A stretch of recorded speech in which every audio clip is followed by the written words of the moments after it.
Oke, selanjutnya kita lanjut untuk mengenal aturan tata nama untuk alkana, alkena, dan alkuna. Sebelum mengenal tata namanya, maka kita kenal dulu untuk nama C-nya, yaitu minimal kita tahu antara C1 sampai C10 ya. Jadi C1 itu dikatakan meta. Kalau di alkana berarti namanya adalah metana. Kalau di alkena berarti tidak ada sama alkuna karena rangkap itu yang membedakan. Karena rangkap 2 rangkap 3 untuk C tunggal itu tidak bisa, harus berikatan dengan C yang lain. Nah, sedangkan untuk C yang kedua dikatakan eta. Maka kalau di bagian alkana namanya adalah etana. Kalau di alkena adalah etena. Kalau di alkuna adalah etuna. Nah, sampai nanti C yang ke-10. Ada deka, kalau C-nya 10 namanya deka, kalau dia di alkana namanya dekana, kalau dia di alkena namanya dekena, kalau dia di alkuna namanya adalah dekuna. Nah, jadi itu adalah mengenal terlebih dahulu tentang rantai utamanya. Ya, setelah kita tahu rantai utamanya, maka kita juga kenal dengan bagaimana yang dikatakan dengan cabang atau alkil. Nah, cabang atau alkil itu adalah bagian yang Oke, lanjut untuk aturan tata nama alkana, alkena, dan alkuna. Nah, jadi kita harus punya 3 prioritas untuk memberikan aturan tata nama alkana, alkena, dan alkuna. Jadi ada 3 hal yang penting yang harus kita tahu. Yang pertama adalah rantai utama, siapa yang akan menjadi rantai utama atau rantai induknya. Nanti siapa yang akan berakhir menjadi cabangnya, dan nanti siapa yang akan menjadi atau penomoran akan dimulai dari sisi yang sebelah mana gitu ya.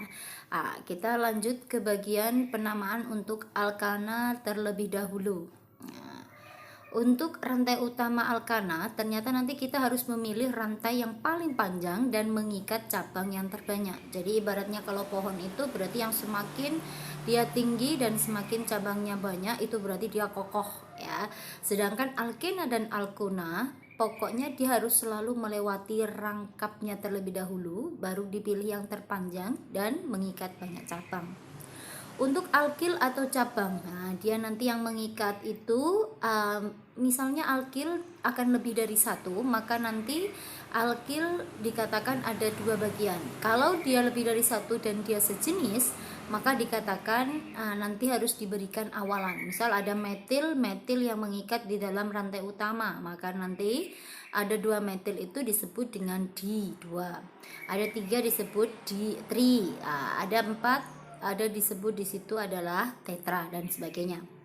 Kalau ternyata alkilnya atau cabang yang mengikat rantai utama adalah berupa cabang yang berbeda, misalnya ada metil dan etil, maka nanti harus diberikan untuk yang terlebih dahulu adalah yang abjadnya lebih dahulu, misalnya M dan E, metil dan etil, berarti lebih dahulu adalah etil disebut dulu, baru metil ya. Bagaimana untuk menomorinya? Maka apakah saya selalu dari ujung sebelah kanan, Bu? Apakah nanti saya juga dari selalu ujung kiri? Bukan berdasarkan dari mana kita memulainya, tetapi di situ harus diprioritaskan memberikan penomoran. Kalau dia alkana, maka dimulai dari ujung yang dekat dengan cabangnya. Ingat ya, memberikan nomor untuk alkana, maka nanti cari yang paling dekat dengan cabang. Sedangkan memberikan nama untuk alkena dan alkuna dimulai dari ujung yang dekat dengan rangkapnya gitu ya. Jadi di sini kurang dari rangkapnya ya. Jadi dimulai dari rangkapnya. Kita lihat contohnya untuk memberikan struktur alkana. Contoh di sini saya mau masuk ke bagian menomori alkana untuk yang contoh pertama, bagaimana aturannya. Ya. Dari sini jelas dikatakan ada rantai utama sebanyak rantai lurusnya, berarti di sini ada 7. Berarti tidak ada jalur yang lain karena dia yang paling panjang. Mengikat cabangnya siapa saja cabangnya di sini? Ternyata ada 2. Cabangnya adalah berupa metil semua. CH3 adalah metil. Sekarang memberikan tata namanya. Bagaimana untuk memberikan tata namanya?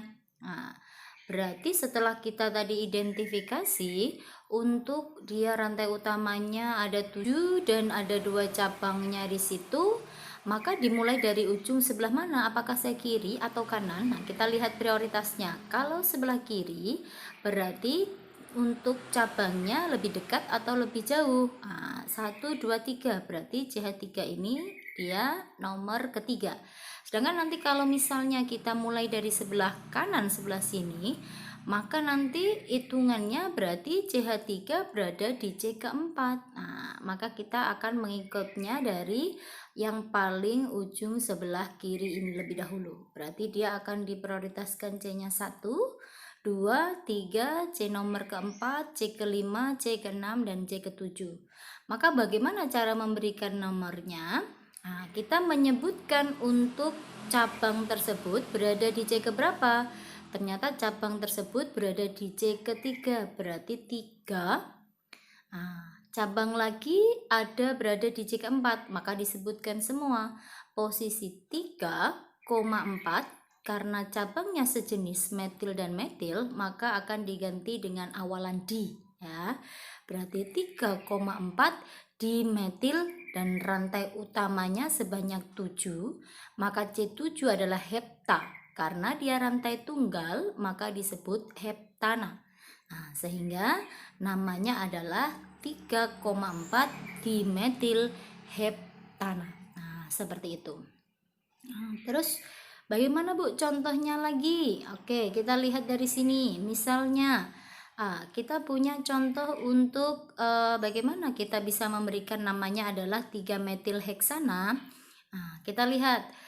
Kalau saya menomorinya hanya lurus, berarti hanya saya punya 4 dan cabangnya hanya 2.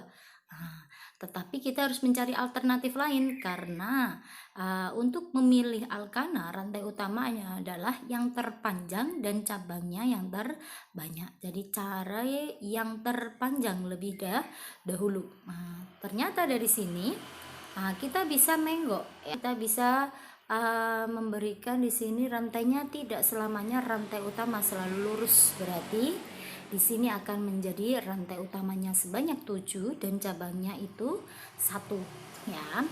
Berarti di prioritas kemana untuk penomoran dimulai dari ujung yang dekat dengan cabang, maka dari sini adalah C-nya nomor 1, 2, 3, 4, 5, 6. Metil atau alkilnya berada di C yang ketiga, maka namanya adalah 3 metil heksana. Karena cabangnya hanya 1, berarti tidak perlu dikasih awalan, ya.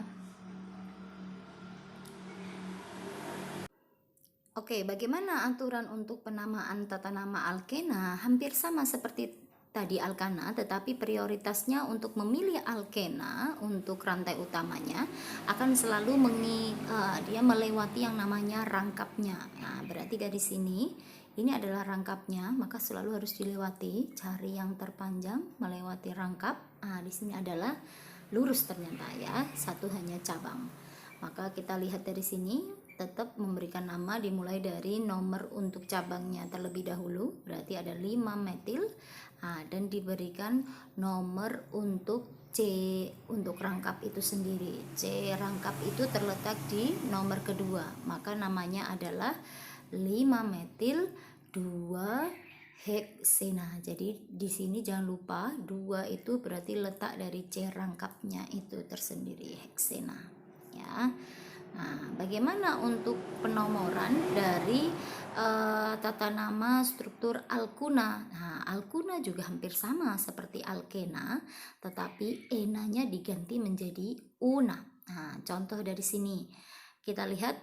Nah, bagaimana untuk memberikan tata nama? Misalnya adalah untuk yang sebelah ini. Nah, kita lihat dari sini.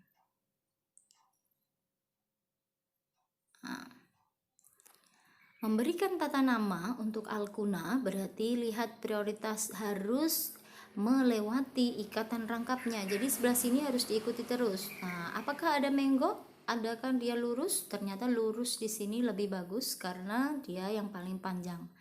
Mengikat 2 buah cabang dan dia memiliki rangkap 3 di posisi yang pertama. Kenapa pertama adalah di sebelah sini, ujung sini? Karena cabang berada yang paling dekat dan prioritas itu selalu dimulai dari yang dekat dengan rangkap. Jadi nomor C yang pertama 2, 3, 4, 5, 6, 7. Nah, kita memberikan namanya, disebut untuk metilnya lebih dahulu karena dua-duanya metil terletak di C ketiga dan di 5. Nah, dan untuk sejenis diberikan tanda namanya adalah di, maka namanya adalah 3,5 dimetil. Nah, kenapa heptu? Karena C-nya sebanyak 7 dan dia memiliki rangkap 3, berarti namanya adalah 3,5 dimetil heptuna. Nah, Bu, kenapa nomor rangkapnya tidak disebut? Boleh disebut, berarti 3,5 dimetil 1 heptuna. Karena 1 biasanya jarang disebut, berarti dilangsungkan menjadi 3,5 dimetil heptuna. Nah, seperti itu. Sekian dari saya, mohon maaf apabila ada kekurangannya, mohon maaf apabila banyak kesalahannya, karena kita sama-sama belajar. Semoga sedikit ilmu yang bisa saya berikan bermanfaat bagi kalian. Maaf apabila menyita banyak kuotanya. Terima kasih. Wassalamualaikum warahmatullahi wabarakatuh.